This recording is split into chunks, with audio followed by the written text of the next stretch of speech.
The topic today is adding what to do. What should you be doing to be getting your first client? What would we do if we could look back and go do it again? And then what do we do to get a client? Maybe you're going through a dry season and it feels like you haven't signed a client in 6 months, 3 months, which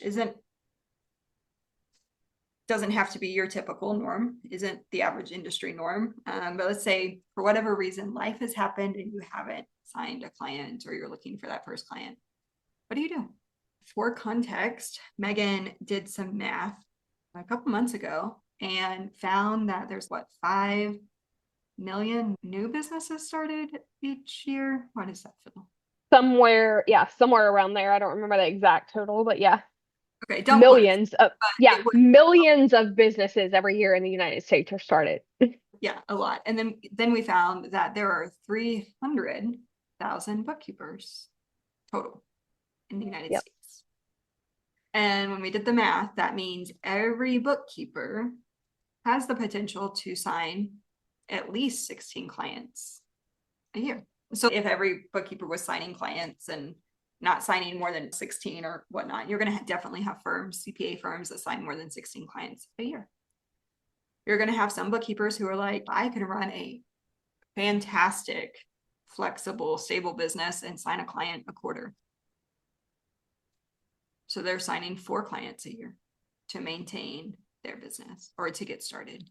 We'll have others that want to do 1 a month, and maybe they sign somewhere between 10 and 16 a year.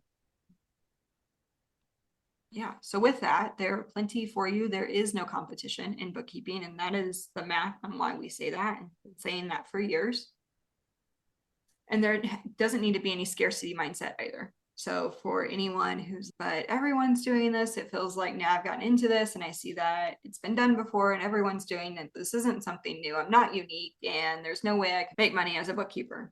Go pull up a lawn chair, sit in the bread aisle, and think about that statement.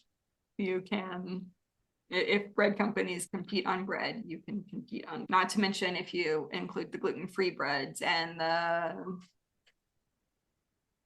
yeast-free breads and all of those things. So add in the freezer section if you get bored. Okay, so first client, Megan. We do not have an audience. This is to the person who day one, no one knew I was doing a bookkeeping business. I didn't even dare tell my friends or family that I was doing it. So first clients, assuming you have no audience, how do you even find business owners? Where should you be? Do you have to be everywhere? And what does everywhere mean? Megan, do you have any thoughts on that? Yes, lots of thoughts. So when I first started my business, one of the first books that I read was 10X Rule by Grant Cardone. One of the things he says is if you're wanting to grow your business, reach your goals, you have to be everywhere. Everybody has to know about you. But I think take that with a grain of salt at the same time, because that also doesn't mean if you don't know how to use Facebook, Instagram, LinkedIn, that you're going to be learning all of these platforms and trying to grow a business and learn bookkeeping and do all that at one time. I think how I took that when I listened to it was I knew Facebook already. So I made sure I showed up everywhere, every place I could on Facebook from that standpoint and did everything that I could there. So I was adding new friends on Facebook, getting in groups, making posts, building relationships. I was going to in-person networking groups. So posting on Facebook, posting in the groups like constantly and doing tons of it. So I think you need to find how you want to start and really focus and spend a lot of time on trying to grow your audience there, whether it's in-person networking, whether it's social media, whether it's Upwork, whether it's whatever, and spend a lot of time growing an audience there. But also know, hey, I've done this for 60 days. I don't have a client. There are other options too. There's so many ways to build your business. When we say be everywhere, Megan said pick one. In essence, she picked one platform. When I was doing SEO for a small business, when I was in high school, college, when he meant everywhere. And that meant like posting on Dig and Tumblr and Reddit and Quora and you guys, the list goes on, right? That was the old school form of doing SEO and being everywhere. And that was designed to help you show up in search. Google has come a long way. And I know there have been times where I'm like, maybe the answer is just no, it's not, because you can spread yourself too thin. And now you're spending 40 hours a week just trying to market your business, and you don't have any time for sales calls or really talking to people. The ultimate goal of showing up is to have conversations. It is to add value. It is to help other business owners. And if you show up with generosity being your goal, Megan mentioned this a couple of weeks ago. She made a comment about just being service oriented. And Megan, I think that might have been a conversation between you and I, but there's a book on my shelf called Go Giver. I don't know the author, but it's called Go Giver. Super helpful book to read if you're interested in that. One of the pillars in that book, as you read through it, is the pillar of generosity. And so as we're helping other business owners and they're looking at you saying, what do I do with my bookkeeping? Why do I need it? Do I even need bookkeeping? When you start taking a service-oriented approach to help serve them, help them grow their business, it no longer becomes about you needing the client. Right? I need 4 clients. How am I going to get that? And that puts you in a very different mindset than serving those business owners. By serving the business owners, you generate conversations. Jeff asked, when you're requesting friends on Facebook, do you create a bookkeeping page on Facebook? It's like a business page, or do you add them to your personal page? Megan did her personal page for sure. Yep. So I have a business page set up and I post on there. I invite people there, but I use my personal page because I feel like you have a little bit more leeway, like to be able to trick the algorithm in a sense, to be able to add friends, for them to be able to see your posts, those sort of things. Whereas your business page, you're just stuck a little bit more where people aren't seeing those posts as often. I would definitely say do both. When I started posting on my personal page, because I already had friends that were supporting me and doing business anyway, that did help me build community with my already existing community as a start. It's not that they were commenting or liking, but they were seeing it. And so when anyone in the community had a question about taxes or their business or whatever, I was the one that got tagged in the groups. So-and-so would see someone post a question, I would get tagged even if I wasn't in the group, and then I'm getting an invite to the group. Yeah, I'm going to join and answer questions, right? Or I would get a message saying, hey, so-and-so tagged you in this other group. I'm looking for help for this. And they became my first set of like affiliate marketers without any pay, just because they knew someone who could help someone else. And so I did a lot of answering questions for free, just because someone would tag me, wasn't really a fit for me, wasn't really what I needed, like wasn't a fit for my business. They didn't need bookkeeping. They needed a financial planner, or they needed a CPA, or they needed someone in a different skill set, but I showed up to every question. If I could help, I just pointed them, I gave them the resource to help with the next one. Okay. So you have posting on Facebook, you have posting on groups, and what then do you post? So I stalked Megan because she's really good at posting on Facebook, and I noticed that she really has 3 pillars when she posts content, and she sticks to 3 pillars. And Megan, I hope I haven't made you feel self-conscious of these pillars. But nope, nothing's changed. I still do it. She naturally posts things about her and her family. So her and her daughter, competition, twirling, things like that, because it builds engagement and it's just part of who she is. And she wants those memories. She wants to share her daughter's success. Her daughter is appreciative of it. So it makes sense for her to post her family and everything related to that. She posts about her bookkeeping business. She posts about bookkeeping, and she posts about how it's given her financial freedom. She then posts, motivational, encouragement, sermons, anything that falls in this like motivational, inspirational category, all 3 of those things. You do not see her ever post a funny cat video. It's not in those pillars. The only reason she would post it is if it was underneath one of those pillars. So a cat meme talking about bookkeeping, a meme her daughter shared, and she's sharing it because her daughter shared it. So it would fall then under family, and it would make sense under the family context. Anything else she posts would confuse her audience, and they'd be like, why are you posting about your skincare routine? It wouldn't make sense for her audience. They'd be like, Megan, you've lost your mind. Yeah, I'm sure I would get tons of questions. What are you doing now? Why are you doing this now? Megan posts multiple times a day. You've been posting a lot. I've been posting a lot again. I'll tell y'all this. When I first started my business, and I mentioned the 10X rule by Grant Cardone, one of the things that he says is whatever you think the average person is doing, if you want to be above average and have a successful business, you need to be doing 10X whatever they're doing. So my first thought at the beginning was, oh, I'm going to post every day, every other day, something like that. And that's how I'd started. Then I'm like, okay, nope, obviously I'm not posting enough. So 5 to 10 times a day, every day is what I was posting. Do I slack off on that? Yes. Sometimes, but again, now I'm posting a lot again because I'm trying to grow client base again. And just back and forth. And yes, she does all of that on her personal page. Megan, I'm sorry, I don't know why I'm answering for you. No, that's okay. Yes, I do it all on my personal page. Do you ever share your business Facebook page? Yes, I'll share my business Facebook page. I also will invite my friends on my friends list to my business Facebook page, and I'll copy and paste some of the posts. I don't ever share the post from my Facebook page because those don't get seen as much when you share it versus an actual copy and paste post.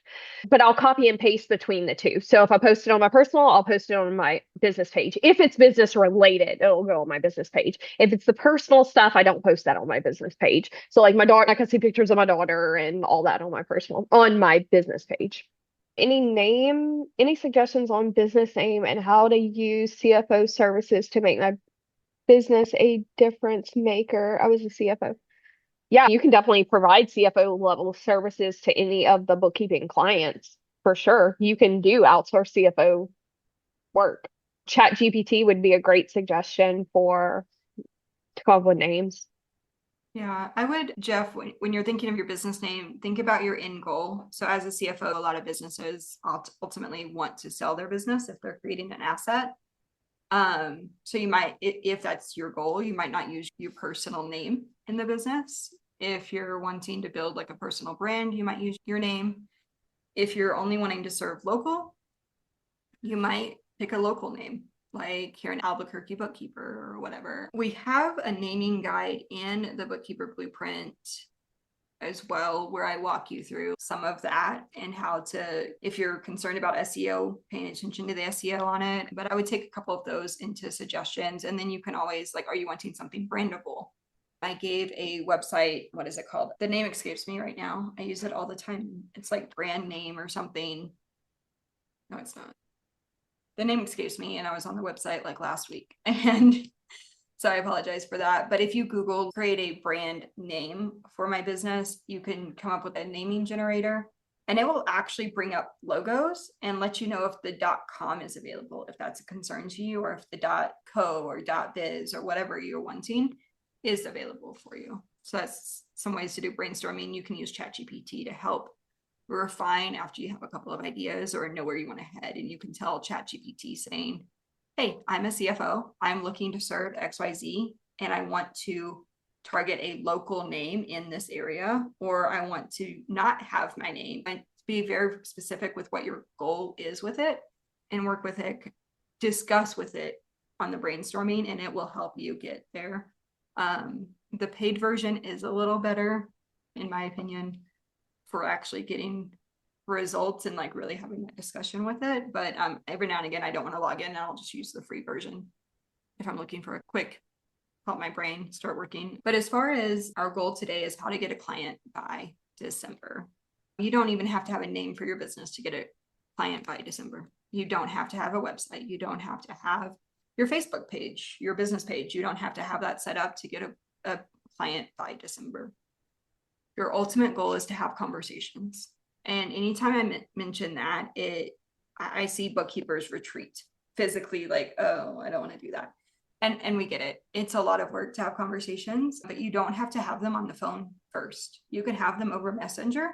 You can have them over the chat conversations. Our I goal did is, tons of that. yeah, and it's actually fun because especially if you play games on your phone ever. I found that when I was growing my business, my husband was playing a game where you go buy land around you and you buy the land in the game, real life land, like you buy the gas station up the street or whatever. I was like, but here I am on my phone making money because I'd be having lead to clients, and that's really being service based, saying, hey, do you do bookkeeping? How is your QBO set up? What, hey, I saw you had this question about your mileage in XYZ Facebook group. My clients have found XYZ app helpful. Is that something? Can I help you set that up? Like, just really being service oriented in your conversations. Or, hey, I've recorded a training on how to do mileage tracking in QBO and how to work out all the bugs with it. Feel free to check this out and collect their email and then nurture them over email if you wanted to set that up. But again, client by December, you don't have to do that. We just need to send the Loom link, let them watch the video, and then follow up. Hey, did you get a chance to watch that video? What'd you think? And it doesn't have to be about mileage. It can be about anything. Your goal is just to have conversations with business owners, preferably either looking to use or wanting to use QuickBooks Online or whatever accounting software you want to use. So if you're using Xero or something like that, you're going to want to get people to raise their hands like, hey, I'm done with QBO. I want to use Xero. Hey, my bookkeeper has completely messed up my QBO. You can fix it. And then what are the needs? You can do this by just getting people on free interviews. Hey, I'm looking to understand what your frustration is with QBO. Let me know. And your goal there isn't necessarily to sell them. Your goal there is to get information. That way you can start making Facebook posts around it. You can make a training. Hey, I had 5 people in a role tell me this, and I'm going to address it with a training. And then for a week, you're going to, hey, I recorded a training. Hey, I've addressed this question. Did you know that I've been asking my audience this, and this is what you guys all said? Do you feel this way too? Right now, we have a video challenge going on where our goal is to get you in front of people watching the videos on Facebook. So Megan said, be everywhere on Facebook. What's a part of Facebook? Reels, stories. You can be utilizing that. The other day, I was shown a story from someone that I haven't seen, talked to, interacted for years. She was starting a new business, posted a story. It got popped up on my feed. I saw it, moved on, wasn't relevant to me. She showed up in my messenger saying, hey, I saw you saw this story. Are you interested in XYZ? No, and that was a bit spammy. So I'm not saying do that. But my point there is, you can say, hey, I saw you saw this story. Are you currently using QBO? I'm just collecting information for my audience. But my point there ultimately is people that don't normally see your post on your business page or your post on Facebook, because I haven't seen her stuff in any other form, will see stories, or they might see your reel, because Facebook is going to say, hey, who's interested in this piece of content? And they're going to test it. And it's going to get in front of a different set of audience than your post will. So that's what we mean by be everywhere. If someone's looking for the questions that you're able to answer, be everywhere. And that's what I did when I was growing my business, is I decided, where are business owners looking for bookkeeping? Where are they going to go? If they have no connections, where are they going to go looking for a bookkeeper? And I made sure I was there. And that might be different for your location than it was for mine. And it could also be different for the niche that you're looking, if you have a specific industry you're looking to work with too. Yep. So do you know about a local networking group? Does your church help people start businesses? Can you do a training there? Can you do a in-person training for someone? That might scare you out of your boots. That's okay. You don't have to. But for the person who's, oh, I have been doing presentations for years in corporate. I would love to get in front of a group of people. You can do that too. You can host a training at a hotel. You can host a training at a breakfast joint and invite people and just say, hey, we're going to network today. You can start a networking group. Megan, you and some business owners started a networking group that you were a part of, a large part of. Yeah. So it was the very first in-person networking meeting I went to, but I searched on Facebook looking for a group of in-person networking group. I was working full time, so my schedule was crazy. So I was like, there's no way I'm gonna be able to do BNI. What other options are there out there? Found this group who was another group of, it was a small group at the time, business owners who wanted to meet in person. They liked the idea of BNI, but they were still working full time as well, trying to make their businesses grow. And they needed something that was going to be in the evening time, not once a month versus every week. So they would go to dinner once a month, and I met up with them. It was like 3 people the very first time I met up. And then now the group has like hundreds in it and local, and they do like a trunk or treat every year where the business owners go out and hand out candy to the kids in the community and different things like that. So yeah, there's options out there, and it's can be as simple as I literally made a post in one of our neighborhood pages, like what's going on in the parish. Hey, is there any in-person networking groups? And that's how I found it. And if you don't have that, it's as simple as even making something like that. Hey, even if you're work from home mom and you want to do a play date with the kids, hey, I'm a business owner. Let's get the kids together on such and such date and meet up at Chick-fil-A and let the kids play and y'all talk business. Like you can start your own thing if there's not something like that in the area, because if you want it, other people do too. Guys, I joined a mom group here, and it is I don't know why I haven't left it. It's a large mom group here. It is like the main mom group in Albuquerque, and it is run, and not to be offensive at all, but it is run by a real estate agent who is an older male, and it is creepy. A Like, and he mom's group. a mom's group, and it is run by a guy who's pitching his real estate business, and it is Okay. a little odd. And sometimes he'll post that stuff, and you're like, I'm not comfortable being in this group. It's like, and it's not because he's male, it's just the way he's doing it. So be mindful of that. But mom groups are a great way. And speaking of Chick-fil-A, don't be afraid to go to those places, especially if you have kids. I've been going to Chick-fil-A just off and on, especially when I'm like, I've had a busy day. The kids need food, they need to play, because my kids eat the chicken there, and like they do the grilled chicken nuggets. And so it's protein. And I'm like, great, they're protein, fruit, and they get to play for a little bit. And so it's working for a little bit for us right now. And I do engage with moms that are there. And so one day, and my kids will connect with other kind kids. They're not really tolerant of like kids that are just mean. And they'll be like, we're ready to go. They're not being nice in there. But the days where we find kids that are being nice, they'll connect with them. No, I'm not from Albuquerque, but I can speak to that in cohorts there. I met a mom, our kids connected with her little boy, and over some toys or something, and started playing together, and we did the whole eye contact thing and made a joke about the kids or whatever. And I went about what I was doing. I think I actually had my computer there that day, so I wasn't being super social, but I wasn't not being social because I was talking to her just a little bit.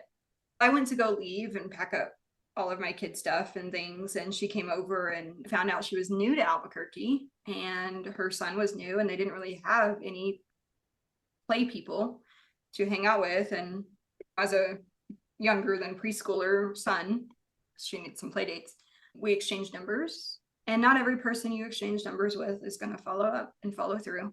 But we did meet up at the park and played and things like that, and actually made a connection with her brother-in-law is starting a electrician business or something like that. Like, just that, those are the conversations I'm talking about. And obviously going to play dates, trying to do 100 play dates or whatever your target is in conversations before December. Maybe it's just 50, maybe it's 20. Maybe play dates are hard to, you might not want to plan 20 random stranger play dates, but it's part of what we consider getting the freight train moving. It's really hard to get a freight train moving. Let's go old school. Think about the coal, think about lighting it, think about building that heat to get the engine going. It takes a lot of work. once it's going and you have 20 people you're talking to, that's 20 people on your CRM. And we have a tracker, especially if you've ever purchased the revenue infusion bundle with us in the 4X revenue rally, there is a tracker. It's our 5-day marketing challenge. Or if you've been around for a couple of years, you might have access to our 5-day marketing challenge. There is a really nice CRM in there that you can put all of their names. And so like now I have her connection. I could check in saying, hey, I know we're going into the new year. Did your brother-in-law ever start his electrician business? Did he have any questions going into tax season? Innocent question. And I think that's Yeah. super important to remember too, that you said that, because don't ever discount any of the conversations that you're having. Because a lot of people, we always hear them saying, oh, I don't know anybody who's a business owner, but you don't know who that knows a business owner that might be needing a bookkeeper. Like you have no idea, because even when it comes to like your Facebook page, a lot of people are like, I don't want to post on my personal page because nobody's a business owner. My friends and family don't care or whatever. They might know a business owner. Like this was a great example. Sherry met this lady. Now her brother-in-law is starting a business. You just don't know who you're coming in contact with who might have a connection for you. Yep. So just because it's not this year doesn't mean next year. When I started Correct. my business, I identified 3 friends. As odd as that sounds, I'm not telling you to go market to friends and family, but I did. I secretly, silently said, I might have told my husband, because you should tell someone, hey, so-and-so has a business, so-and-so has a business, so-and-so has a business. I would love all 3 of their bookkeeping one day. That's my goal. I have all 3 of their bookkeeping now. It took several years, but a couple of them had bookkeepers for 10 years, over 10 years. And it just so happened like last year, both the unbeknownst, unrelated, both of them came to me and said, hey, you're up. And I'm like, great, fantastic. And I was super excited to get them, but it took time for those particular business owners to come to me. So just because it's not this year, it could be next year. On average, it does take people about 6 years in the accounting, 6 months in the accounting industry to say yes to a proposal. And it's not because anything you're doing, it's just they're running a business too. They have to process it, they have to plan it in the budget. There can be lots of reasons that it takes so long. It could also be on the spot, please just take my money and get this caught up. You have both. Charlie asked real quick, did I go to UNM? I did not. I did not grow up in New Mexico. I married in, and I went to a college in Colorado and then did my master's in Arizona. But do you utilize any networking cohorts through that university? Universities, if you did go to college and you have those connections, you can absolutely network within the college. So if you have, and you don't even have to, like, I could technically network with UNM people just by association of my husband had gone to UNM. But I wanted to also point out, especially for those that might be in a similar situation, I have young kids at home. I don't leave them, so I don't necessarily have a babysitting support. So I stay home. I do not leave to do networking groups. I have done virtual networking groups in Albuquerque to meet people, get to know key players in Albuquerque. And I do those. I have found a lot of those, unfortunately, not through Facebook. Facebook is not as popular here, through Alignable. So if that helps anyone to know, but absolutely, if you have a network, you can jump in, even if you didn't go to that college or that you don't work there or stuff like that. Would connecting with businesses listed on the Chamber of Commerce websites work? Yes, absolutely. Sometimes you can even go to like vendor fairs and get to meet them, get to know them, get to know. I know like our local chamber, they have several events like all the time that you can go to and meet. And you can even get a list of everybody that's in the chamber from the website. Yeah. And especially if you go and you like their stuff, even if you don't like their stuff, you can say, hey, you can send them a follow-up email. Hey, I connected with you on Saturday. Thank you so much for connecting, and just start that email relationship. That way you can say, hey, I was just at another event, didn't see you there. How are things going? And it gives you the open door to say, oh my gosh, my life is crazy. I'm looking for a bookkeeper.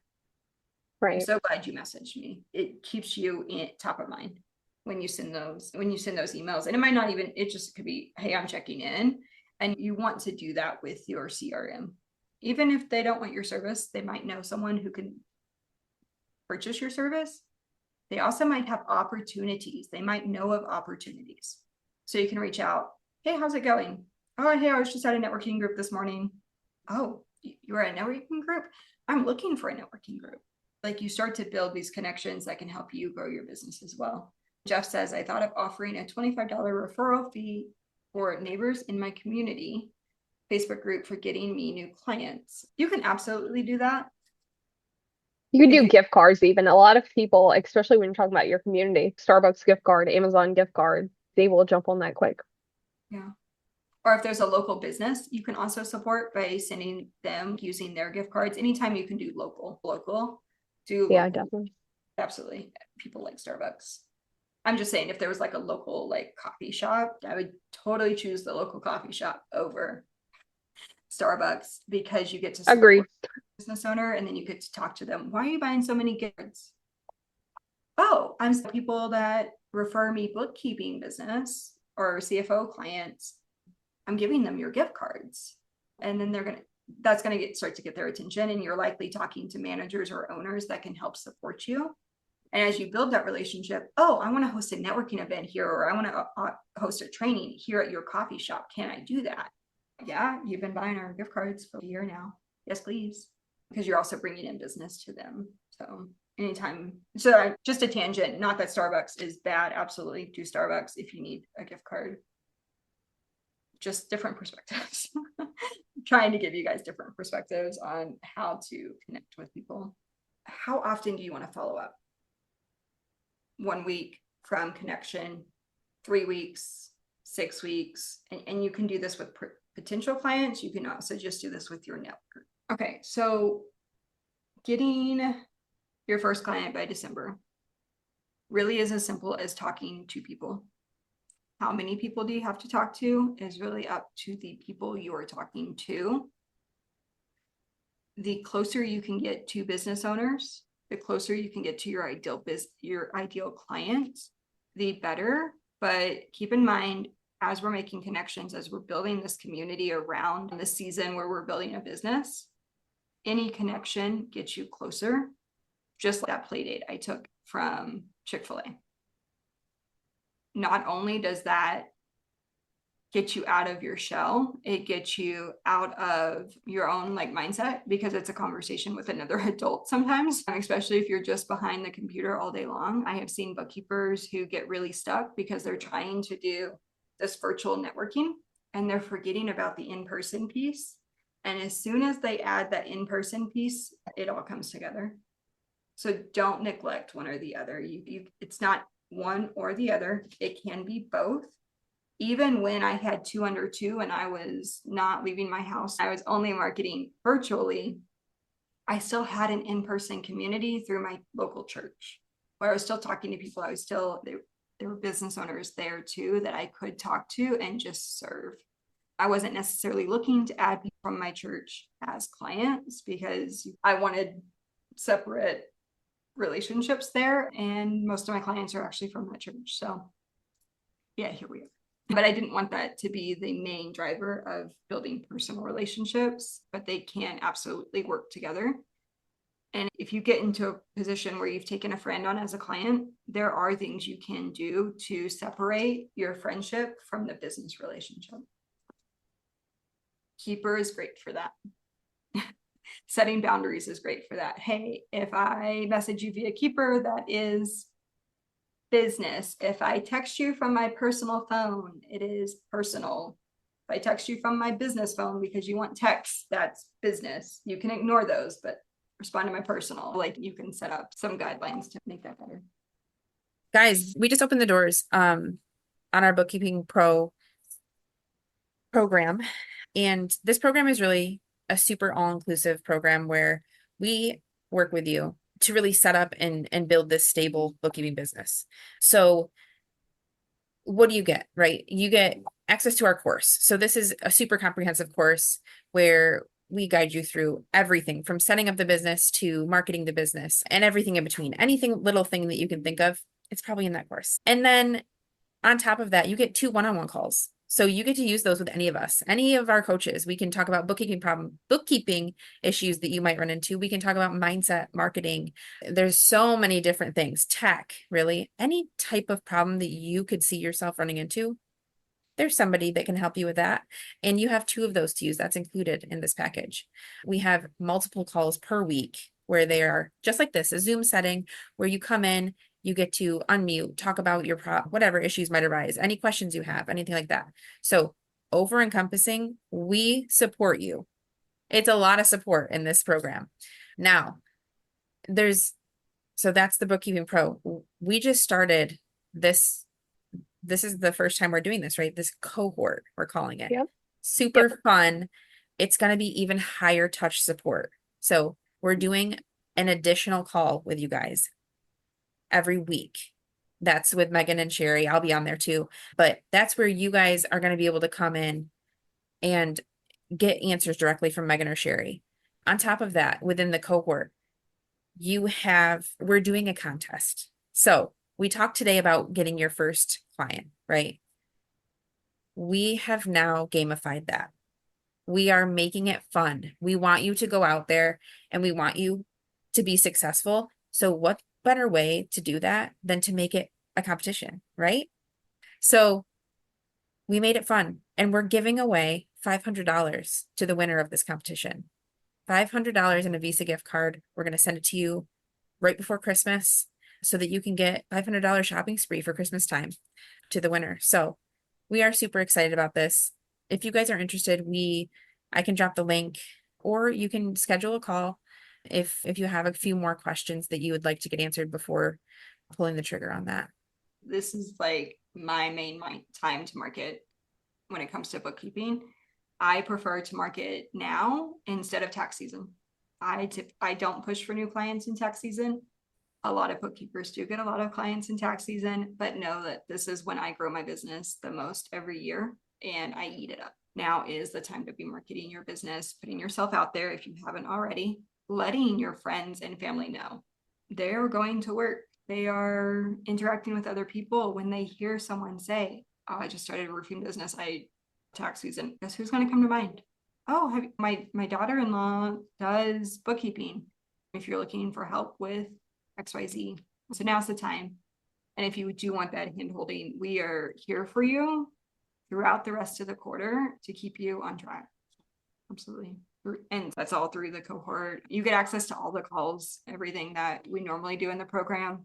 This is just bonus to really make sure that you are signing a client by the end of the year. Our goal is for you to have a client or 2 clients paying about $500 a month between the 2 of them. If not, 1 client at $500 a month, then we're going to help you onboard them. We're going to help you do the work. We're going to help you execute the work. We're going to help you quote the clients.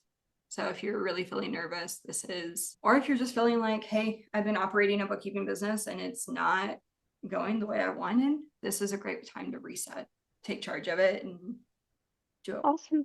Y'all have a awesome weekend. Bye guys.